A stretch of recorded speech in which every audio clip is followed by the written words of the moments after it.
Betty Mali, Saso Figa Gada, Baby Unga Habi. Hello, and welcome to another episode of Nothing But Football. I don't know where you've been. It's week 3, game week 3. We gave game week 2 a miss because some people were a little bit upset. Collected another 4-0. But we'll leave it there. But yes, guys, thank you guys for joining us for another episode. Be sure to like, share, comment, and subscribe. Subscribe. And yes, you'll see all our goodies and whatnot. Oh, you won't see my goodies. People don't know that. Just let them flip and see your goodies. You'll see Chris's goodies on the site. Not on the site, on YouTube. Can you even? No nudity here. There's no nudity on YouTube. With the backtrack of Sierra's song, My Goodies. Yes, but yeah, guys, on my right, let me start with on my right, I've got Mr. Archie Morocco himself. Archie. Back in the flesh.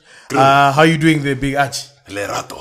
When you were walking there, dog, I could hear the heels clicking, dog. You good there, man? Oh, wait, dog. Okay. No. On my left as well, got Archie as well here, dog. Dressed up in formal, but your formal is more expected than someone else's formal. Dog, I was shocked when I walked in here. That's what I was wondering. This nigga. Ben's basically is a Chinese collar boy. This nigga. Pulled it all the way out, though. No, you know this guy's Ling Fuang. is using his new sophisticated ways. The only thing I have to say, dog, if you saw me on Saturday going into Sunday morning, that was not Chris. Chris died. Is that Uncle? It was Uncle Curtis. Is that Timer Curtis? That was Timer Curtis. Malume. I was two-stepping everywhere. That was not me. Yeah. I don't know who that person was. So if you think you saw me, you didn't see me, dog. Mind your business. This is like when you catch your. This is like when you see your dad cheating on your mom. It has nothing to do with you. Yeah, guys. It's been a rather interesting. I don't know, 2 weeks. Yeah, man. In case you guys were wondering, we took some time off last week to deal with our baby. But yeah, we're back now. To the matter at hand, there's 3 shots on the table. So I think we're going to need to delve these shots out. In fact, you know what? We need to check last week's game week to see who must take shots in this week's. Sure. So you quite confident in yourself. I'm not quite confident, dog, but liquor is liquor. All right. So Nothing But Football podcast looking good as always. So we're gonna have to click on the name and look at game week 2. Hey, yeah, no, sharp, fine. I think overall right now, I'm on the top. Raj? Holding it down. Whose dick you sucked off? For 350. Can you dig it? Hey, Soccer. You know big suckers out there. Looking for some familiar names. We've got Bucks at number 2, doing very well. Chris Courts at number 3, Tsepo Twala number 4. Got Virgil Scholes, a familiar name, number 5. Let's get to the shits, man. Check your game week 2 team. We have to get to the shits. No, I'm literally seeing where everyone else is. Then we got Lucas there. I know where I am. Second amongst us. Nothing But Football podcast is sitting at a good number 22. Then where's Curtis? It's McCullough Magic, dog. Hey? It's always McCullough Magic. I don't know why you're going so low, dog. What you trying to say about me, dog? Bro, I was trying to search. I was looking for Chris. I was 33, dog. Yes, and number 33. So I've put down 3 shots over here. So we need to find out. How do you check? You click this? on the individual, on the person, you check Okay. the week by week team. So we'll do it this way. So go Check one out, previous check the other 2. So previous week, Potion I 79. was 79. Clearly it wasn't me. And it was what this week was? 62. 79, 62. Alright, cool. Alright. Potion is safe. Where's Kingdon? I was 33. 20. I was 17, I think. I was 33. I'll tell you, Curtis. Okay. You were what? I'm number 17 there. Number 17. Oh, yeah. Okay. You know your number. I don't know why you're not telling me. So 60 and 50. Okay. Sure. And then Uncle Curtis was 61 in game week 2, 47 game week 3. Okay, Lucas. So you last lost the week first is one. you. Huh? This week is me. Oh. Yes. I really thought it's gonna. I really thought he lost twice. That's why I was going. That's why I was keeping with this. I was like, yeah. So you know what? Fair is fair. So you got to take your shot, man. Away. NBF. Yeah, you guys got to do it, man. But it's going to be an interesting. I was upset last week, dog. Jesus was on my bench. That's the week he decided to turn up. He was on my bench. Oh, damn. All right. He was on the Nothing But Football podcast page team, but on my bench, and I was like, God damn it. All right. I'll leave this one just in case something goes wrong for me. Yeah. But yeah, guys, let's get back into the news. I think I'll start off with the latest transfer signings. There we go. So in terms of signings, the most interesting signing that's happened, I guess, in the last 2 weeks would be Casemiro going from Real Madrid to Manchester United. Yay. Congratulations to you, Kingdom. Away. I'd offer you a shot, but that's just cruelty.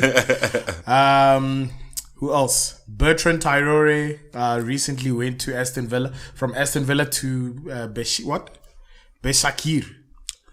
Oh, Istanbul, Besak Shahir, that one. Yeah, and then Morgan Gibbs-White for the fleecing of the season went from Wolves to Nottingham Forest. I think it's 45 million? With add-ons, if all add-ons go correctly, Yes. it's 45. But I think the initial fee is like 25. Oh, for real. Oh, okay, that's not too bad. So, But still 40 overall. yeah, But that sounds like quite a fleecing.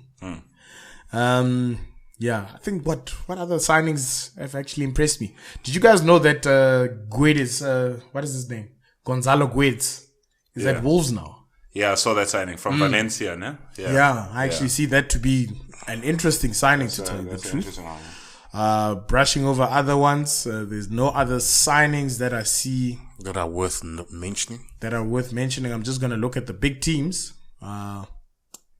Yeah, we've gone over these guys. No, besides those transfers, I don't think there's been any new big developments. I don't remember any other big team signing. Besides maybe Pepe possibly going on loan to Nice. Yeah, actually, what do you think of that as an Arsenal supporter? And then who was it? And Trafford going to loan at Marseille. Hey, yo, man, if he comes back and he's banging, I'm not going to complain. We are top of the league, so I can't say anything to the manager. It's good times. I'm going to enjoy this while it lasts. I must say, I really don't know how to feel about this. I don't know About Pepe. No. about being top of the league. About being top of the league. This is like unfamiliar territory for us. Joe, I'm in the twilight zone, dog. You know what it reminds me of? It reminds me of when Wenger was in charge and will be close to the top of the league by December, but by March, all our dreams were shattered into pieces. No, that's why when people are celebrating, I'm like, bro, I've been through this before, bro. We're on top of the league with Shamak and those boys at some point. And then we all came crashing down. Now we're fighting for fourth, bro. End up celebrating Champions League when we were top. But it is what it is. Hey, your fans are calling another unbeaten season. What? Hey, your fans are calling another unbeaten season. There's only one Arsene Wenger, dog. That is very stupid in my point of view. Another topic we can actually get on. The signing. Huh? We didn't chat the signings, though. What signings? The signings. Oh, this guy wants to talk about. You want to talk about Casemiro? 100%. Go off on the 100%. Casemiro, 100%. It's relevant. Why are you whispering it like that? You can just say it. Just say it, dog. Yes. Say you want to show off your U-turn. Yeah, okay, so fair point. It's no more Glazers out. Let me start with you. It's fair that we ask you about the signing. So Casemiro signing, CDM, the one that you've been looking for so long. Yeah. How do you feel about that? As a signing, I'm happy. But United got fleeced as usual. But I'm happy we get the player. They're doubling his money from Madrid. They're paying 60 million for a 30-year-old, but I'll take it. It's not my money, but it's a good player. Good player, strong player. I'm happy with it. Bro, I won't lie to you. From my point of view, I see it as a guy who's still a respected player. You guys need a CDM. Badly. So I think, you know what, blowing your money this way, it's not the worst thing in the world. Sure. From a United point of view. Sure. So I'll give you that. I have a second fold question, but I'm going to turn the question to Uncle Curtis now to find out his thoughts on this situation. I want to ask, dog, guys, how many red cards do you think he'll get this season? He's quite a clean CDM. Not really, dog. The other leagues are not as brazy with the red cards. Oh, okay, no, fair. Isn't the other way around? You get away with more in England. Nah, you don't, dog. No. Certain CDMs, nah, you don't, dog. No, when you're over physical, but you get away more. No, if you you're don't, English. bro. The league is more physical in England. Yeah, They allow but you not to for do those. more. But he does a lot of those cynical fouls that he won't get away with. It actually depends And because he's a foreign national, dog. If he was some, no, because he's playing for. He's a Brazilian guy.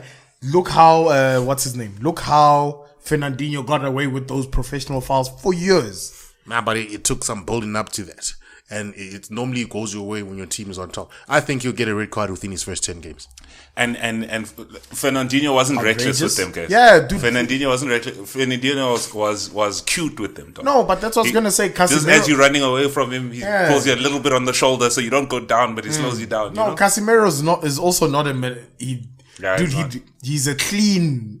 You know, think so, dog. He's He's just- seen that guy tackle, dog. It's been a bit rough. no, don't get me wrong. He He's can aggressive. I'm not saying but he's he a doesn't go. He doesn't go too. He over. can be wrong, dog. It's like one of those accountants who likes BDSM, dog. He can go rough if it needs to be, bro. But Yeah, but I'm he's just a nice, saying. smooth guy. But I think he's gonna be getting a couple of red cards there. I don't think it'll be as easy for him as it was in Spain. But we'll see how it goes, dog. We'll see how it goes. I'm not gonna. I was gonna say, hit your mic there. Yeah, we'll see how it goes. Yeah, but it is what it is, dog. It's football. Casemiro, I don't think he's gonna solve any problems there. So Then my follow-up question actually to you, Lucas, would be: they've been crying about the Glazers for so long, not throwing in money or whatever new promos that you guys are running. What does this say? What type of what does this say? Well, still screw the Glazers. I mean, Yeah. look, it is what it is. I mean, if you go and look into it, the Glazers haven't pumped any of their own money into the club. In fact, they've taken money out of the club. I think they're the only owners in the league that are taking money out and not putting money in. Right? That was happening to us as well, bro. You gotta pay the piper, bro. Yeah, but I mean, it is what lucky for them. What they've done is I mean, the debt levels are still at the same levels they bought the club 17 years ago. So they've obviously played like that. That's not really. I don't really care too much about that because I can't change it. You know what I mean? People are expecting these guys to sell the club. Why the hell would you? You bought the thing. They're still number one. It's Potion. Imagine I buy you and you take a personal loan to buy yourself for me. Yes. And then you give me income. Why would I sell you? Okay, that's like a weird slavery one. But No, like, I get what you're saying. I get what you're saying. Like for me, I feel as though it's a shame your signings haven't worked out. It really is a shame. It's just that, yeah. But to say that the Glazers have not given you guys money and said sign who you need to sign is quite outrageous. Yeah, look. Like even the points they were pointing out, all of a sudden now they're pointing out that the stadiums is looking filthy. That's not all of a sudden. I'm like, That's not all of a sudden. Before Glazer ownership, every second year the stadium was getting something done to it. bruh, but I feel like a coat of paint has been needed. Like we must forget we're coming out of COVID. Even our stadium, a couple of weeks ago, our stadium was looking raggedy. Bruh, They painted the roof leaks. Dog. But that's what I'm saying, bro. Your guys' stadium is old, bro. Dog, the Glazers have spent money on that club. Yes, Man United have the most expensive Premier League squad. Yes. Yeah, Just because they're getting fleased and it's bad management decisions. Don't get me wrong. The one thing I've noticed about the Glazers is that when they spend money, they normally don't give you guys what you want. They sign for a purpose. I mean, if you guys have been calling for a CDM for so long, they're signing on a branding type thing. That's why they don't want to let go of Ronaldo now because of that exact same reason. Because what the thing is, the player value and contract value inflates the asset base, which allows them to do more on the debts. So as much as they're signing players and stuff, it helps us, yes, but they're also doing it for their own purposes. But I get you. The problem is not really the money that they've spent on players or whatever, because we're probably third biggest spenders, if not higher. Man City and Chelsea maybe might have spent more. We're big spenders. No, you're the highest spenders. Hey? You're the highest spenders. I don't think so. In their time at the club. Yeah. I don't think so. I think we're third. No, you're the highest. I think we're third. Man City bought 4 fullbacks for 60 million. Yeah, and you buying 80 million players once a year. Sure, that's more. It's not. They bought 4 players for 60 million. Sure, count it. Nah? You buying 80 million a season. Sure, do the math. Dog, I'm telling you. Do the same math you're putting out there. They bought Walker for 30 million. He was 50. Okay, Walker fine. was 50. Okay, fine. Dog, all those right back, Mendy was 50. Dog, Google that shit. Cancelo, I'm not sure. I can't remember how much Cancelo was. But I actually do believe that you guys outspent City. I can't remember by how much. But it's recent. Not there was a Maybe time, I'm exaggerating when I say from when they started. Because City.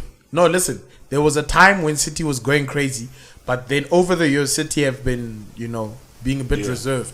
I'd say maybe this season, if we're looking at the time when City started to now, City when they started did stupid things. So I retract. Grealish was 100 million last year. Yeah, that's what I'm saying. I retract my statement. But you still spend more. But we'll see. Let's move away from these mid-table teams. So I figured we'd actually just look at the what's his name, the Premier League table. Arch! To actually no man. Let's talk about it. This is what we do. No, 100. I was actually going to break it down fixture by fixture because I think we can kind of talk and just talk about top 6. The top 6. The conventional top 6. Yeah. We're not Leeds is third. We're not going to delve into a lot of time. No, actually I take that back. Leeds is actually quite a phenomenon because from where they were last season to here now, I think we can give them a little bit of time. But at first, on top of the table is Arsenal. Played 3-1-3. First fixture was Crystal Palace. They took that 2-0. Yeah. Second was Leicester, 4-2. Yeah. And third, it was Bournemouth. They took that 3-0. Yeah. Let me bring that to you. Form-wise, I think it's like, how do you think Arsenal's looking? Good. I like it. I think last season we already saw good things in Arsenal's defense. Yeah. Gabriel and Ben White were looking like a good partnership. Tierney, when he was fit, was looking good. Tomiyasu was Arsenal looked good. Looked capable. Sorry, defensively. Right. This year, for me, the defense is better. Right. Yeah. Saliba comes in. Ben White's better than Tomiyasu for me. So even pushing him out is a better player. Saliba's good. Zinchenko for me is better than Tierney. Good. Partey showed glimpses last season, but he was in and out with his injuries.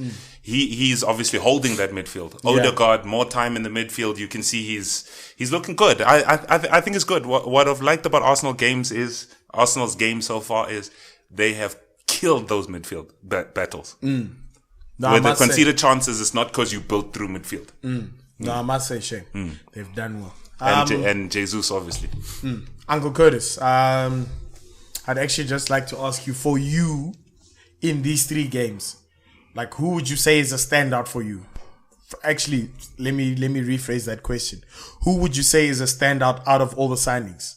It's only Saliba, dog. Fuck the other signings. Jeez. To me, that boy walked into that. He made that centre-back position his, dog. I don't see Ben White and Gabriel playing together after this. In the centre of defence.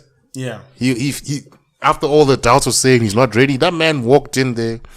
Last week he conceded an own goal. After that, he wasn't shaken. Man, this week he scored a goal, another clean sheet. Jesus has been great. I'm not gonna lie, has been great. But when we're looking at first time playing for the club, Saliba after 2.5 years of not basically playing for the club, I think he's the standout player of the season so far, dog. Okay. So Crystal Palace was tough.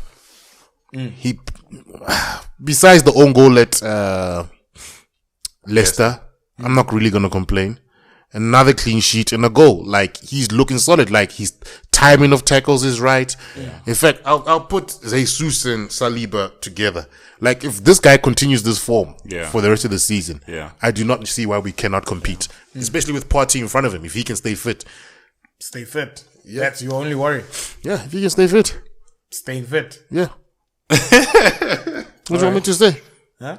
What do you want me to say? If he stays fit. If he can stay in society. They've decided he's okay to stay in society. So if he can stay fit. They acquitted, no? Yeah. Yeah, okay. All right, I guess. On certain charges. How are you feeling about the Gooners? For me, I think very impressive. All our signings actually have... we still have to wait for 5 years to play in. I'm happy with the signings, no? I think all our signings looking positive. I'd say Jesus is a live wire. He's perfect for our system. Zinchenko as well. Very calm on the ball. Defensively suspect at times, but... Really? Yeah. No, listen, The 2 Leicester goals came from his side. Okay. Look, I still think... No, on the attacking wise, like if on attacking wise, I'm happy with him, nah? But on the defensive side, Tierney is just better defensively. Yeah.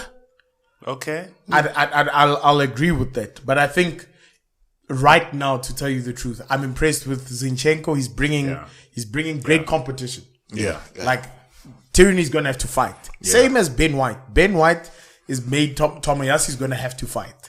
Next game Tomayasu plays, he's going to have to put up a performance.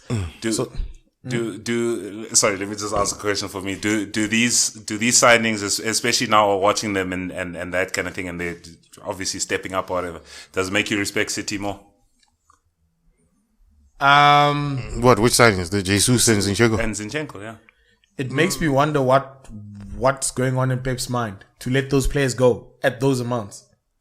Okay, I get you. We'll tackle that one also, but I mean, no, listen, they weren't regular starters. No, City. Don't get me wrong; those were great. Like, they were good players. Yeah, but I think Pep, especially with the young guys that he gave us, Pep's always looking for better. So I think he had good players in Zinchenko and Jesus. Yeah. But then, I mean, the 2 guys he signed, it was Haaland. And he recently... Haaland, Alvarez. And he recently bought in at left back... What's his name?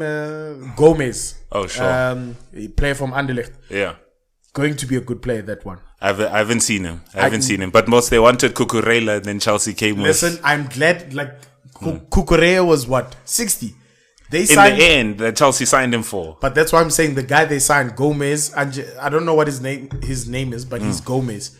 They signed him for 11 million. Sure. This guy is like one of the top young prospects. He's Spanish and he's pretty good. Sure. So the Cucurella one, I don't know what's going on with Chelsea. Okay, now they've lost and we can actually criticize them. Yeah. But yeah, that was stupid. But respect on their name, Uncle Curtis? Respect on the City name? No, not really. After giving you 2 good players. Yeah, you gave 2 good players, but I don't think those players were really surplus to requirements. I think just Pep overthinks things at certain times. No, I'm not saying surplus to requirements. I'm saying they come in and they ball, as you can see, but they come off. They weren't regular starters at City. Yeah. You know what I mean? So sometimes you look at a player not playing in the top team and you say, maybe whatever, you criticize him. But when he comes to, I don't want to say it's another level, fuck it. When he comes to another level, he's a baller. I don't even think that, because you know why I say that, nah? We look at Jesus. Yeah. At City, he was told to play a certain way. Pep's way. He came to Arsenal, he's not playing the same way he was playing at City. I'll fight you on that one. He's not. The Pep disciples not playing Pep way. He's not. He can't run with he's not dropping deep like he used to at City. It's not more link-up play anymore. The drop deep was when he played in a different position. They were playing wide sometimes also. But he was at number 9. That's number 9. That's Pep football. It wasn't. Ask him. Even he said this himself. He said what I was asked to do at City is very different to what I'm asked to do here, and I'm better suited for the football. Yeah, this wasn't my words. This was Jesus' words. Sure. You know what? Another factor that we must also consider is that Arteta worked with these players when they were substitutes. True. These were these were the that's guys why that he was tasked to look after. So, so I'm not criticizing the players. I'm just saying, does it give you, because I mean we've thrown some poo on the City name. Okay, no, but I'm just saying, does it? No, I've thrown poo on the City name for the way they played, never on the players. Sure. Can you please leave it on Uncle Curtis, because I've never thrown poo on City. Oh, sure. Yeah, I still throw poo on City's name for the way they play. That shit is boring, dog. You are right. They are boring, but they win. Just like Mourinho days at Chelsea, they were boring, but they won. And I don't think it's because Pep. I think Pep just gets too much in his head thinking about things that are not there. Like he likes that. Pep is a control freak, dog. Sure, I give you that, but he's right 9 times out of 10. Yeah, but I'm saying sometimes for greatness in football, you can't be a control freak because he's great in football. Yeah, he's great. But I'm saying for greatness in an individual player in football, you can't tell them what to do on the pitch. You need to them when he's on the pitch. Pep can't coach what Kevin De Bruyne did when he scored that goal a week or two ago with the outside of his foot. Pep can't tell you to do that. Pep will tell you, nah, you should have passed. You shouldn't do that. You can't coach stuff like that because you're trying to control things that are yours. So it's like, dog, who was that player at Real Betis? You can't coach that. You can't coach that stuff. And when you try and control things that are out of your control, you can give a player guidance to say, hey, listen here, man. You're fucking up too many times on the right wing here. I'm going to pull you off if you don't stop. But football's a game of mistakes. Yeah, and Pep tries to coach mistakes out. And he gets it right. Yeah, but it's boring. So you're just going to say that's the brain brilliance? No, like I understand. It was the brain brilliance. But that's the one player that Pep gives freedom and says, dude, sure, do what you want to do. You're not even going to give him credit about that. No, it's not even that. Pep doesn't even say do what you want. He still plays within the system very well. He still plays. He's not roaming around doing whatever he wants to do on that pitch. I promise you that. He's not. If he moves out of a quadrant, Pep is like, get the fuck off my pitch. To tell you the truth, I feel like you can kind of equate the same way he plays the same way as he does at Belgium. Yeah, very similar. That's what I'm saying. Very similar, but I'm saying, but it's at Belgium, you can do whatever you want. But what I'm trying to say is, Pep cannot coach. He cannot coach that out of De Bruyne to say no, because you've seen it with tons of players that are more talented than De Bruyne. So he didn't listen to Pep, got pulled off for not listening. For me, we've had De Bruyne in the league for years now, right? He's not signed by Pep. We've seen the best De Bruyne under Pep. Okay. I don't watch City, so I can't argue with that. You didn't watch this week's game? I did, but I said I don't watch City like that because they bore me, so I can't argue. I don't know how De Bruyne was playing. Sounds like you watch City, playboy. Second place on the log is Manchester City. First game they played was West Ham 2-0. Second game, it was 4-0 to Bournemouth. Then third game, a brilliant draw to Newcastle United. We've been talking about the Pep and his tactics right now, so I don't think we're going to delve. Sorry, let me just add one more point. You see what Saint Maximilian was doing against Newcastle? Oh, Pep would have pulled that nigga off in the 10th minute. Most coaches probably would do that. They wouldn't. In top 6. Only Pep does that. In top 6. Only Pep does that. Your coach literally broke Pepe. That's how Pepe used to play. I hear you then, man. But I'm talking you. We're talking about a Pep disciple now. Then, if you're gonna say that. No, but I'd also argue that type of gameplay is very risky. But it worked. It worked today. Did it work last week? Did it work the week before? Yeah. I don't think he's talking Saint Maximilian anymore. Or are you, Curtis? Saint Maximilian has been having good games.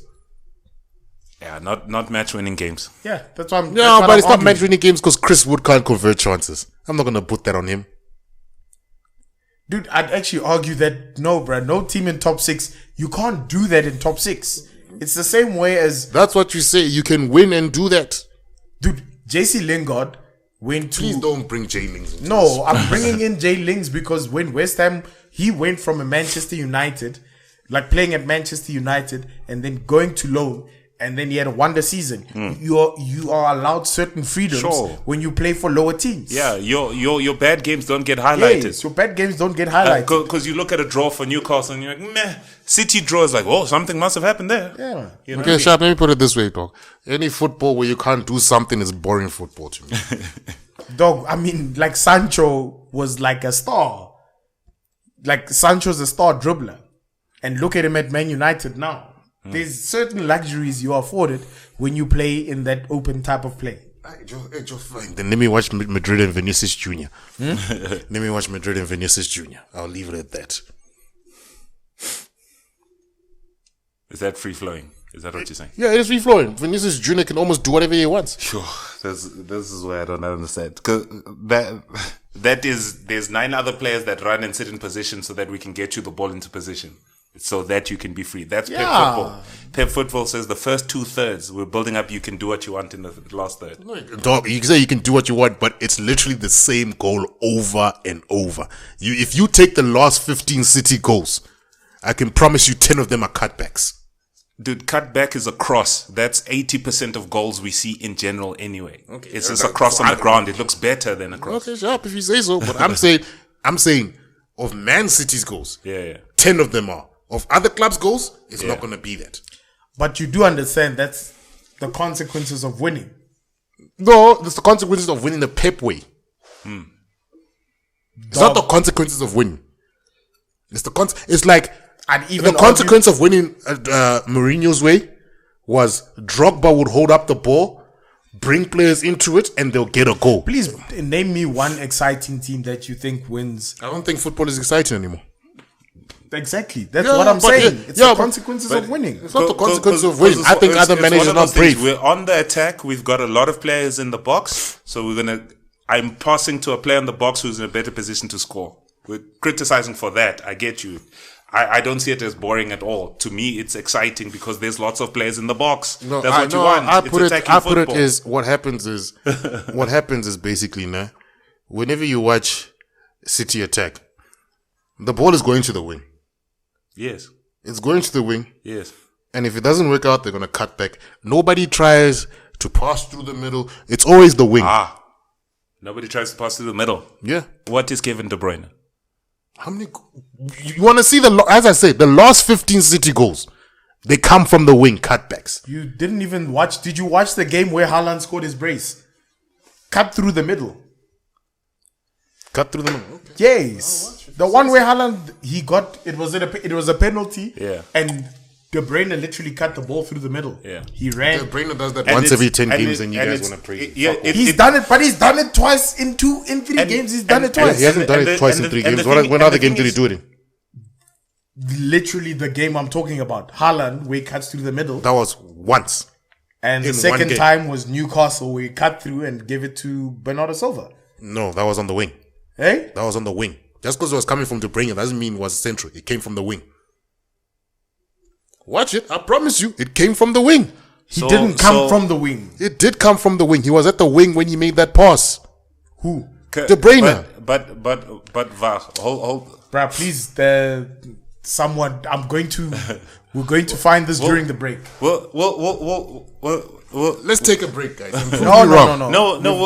We'll find it. But I mean, fundamentally, I mean, if you look at Man City tactically and what Pep does tactically, right? His wingers stay hide and wide to stretch the game, right? Because if your fullback runs, they're leaving a player one-on-one or whatever. Fullbacks come in to have the ball in the center. Yes, the ball goes out wide. But then the wide man dribbles back into field. And that's what I hate about it. Hey? That's what I hate. It's predictable. Jesus, whose football's not? Guys, no. What I'm trying to say is, just because nobody else is doing anything different doesn't mean that I like it all of a sudden because everybody's doing it.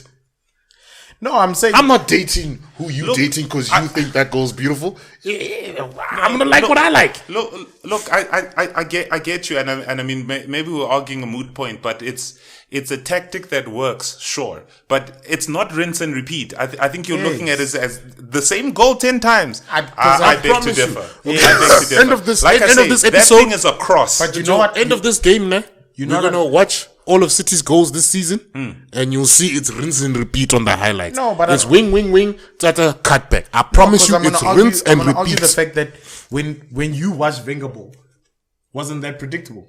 No. Was Wenger ball not predictable? Definitely. Were they not playing in a? Were they not playing in a time? No, I'm just saying. No, but again, the goals were the predictable. Was the same type of goal over and over. It was going to go to the wing, cut back, run through. That's not predictable. Ljungberg scored the same goal every season. Do you remember But that's why he scored like 4 times a season. He would score in the teens. They even said tiki taka was predictable. You remember there was a time when fine, guys. Joe, guys, you guys love Pep football. is the shit. It's terrible to me. Leave it at that. It's terrible. It's too predictable. I don't like it. My point is, if something works so well sometimes, we will say, we know. I'll even use a rugby. I'll go to another sport. I'll use a rugby. Fuck off, bullshit. I'll use a rugby. You're talking rugby. Hey guys, this is nothing but football. We will not talk rugby yet. No, let's move along. No, but I'm giving you that exact same example. Yeah. Like that rugby. And rugby is the most predictable sport to me in the world. It shows you don't watch it. But we're not there. I'm just saying, if a tactic works so well, it will always be criticized. People will say, nah, this is not working. Remember when... I've never not once said it's not working. I said I don't like it. I think towards both points, right? It's like Iron Robin. It's predictable. He's going to get the ball in his left foot. He's going to cut inside. Listen, it's still lit. Still lit.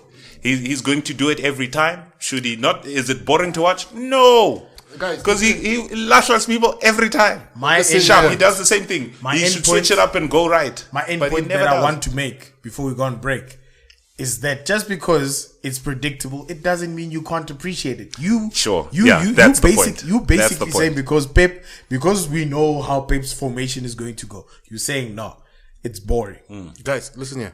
I said it's boring. I said it's not for me. I didn't say it didn't work. I didn't say other people can't enjoy it. I said it's not for me.